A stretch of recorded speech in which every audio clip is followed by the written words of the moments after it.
Sahabat Samawai, kembali lagi di Buswai, Buletin Samawai. Kali ini kita berada di Jalan Bangkala, Kecamatan Manggala untuk mengabadikan momen lamaran Kak Kiki dan Kak Darwis. Mau lihat keseruannya? Yuk ikutin kami.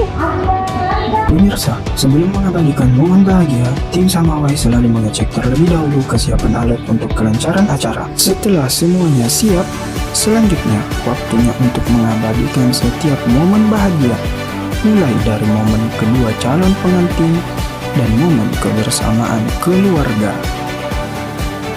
Agar tetap menjaga fokus, tidak lupa tim Samawai mengisi tenaga. Setelah semua momen bahagia sudah diabadikan dan klien merasa puas dengan fotonya, sudah saatnya tim Samawai pamit. Demikian laporan langsung dari lapangan kali ini. Nah, itu dia momen lamaran Kak Kiki dan Kak Darwis. Sampai jumpa di Buletin Samawai berikutnya.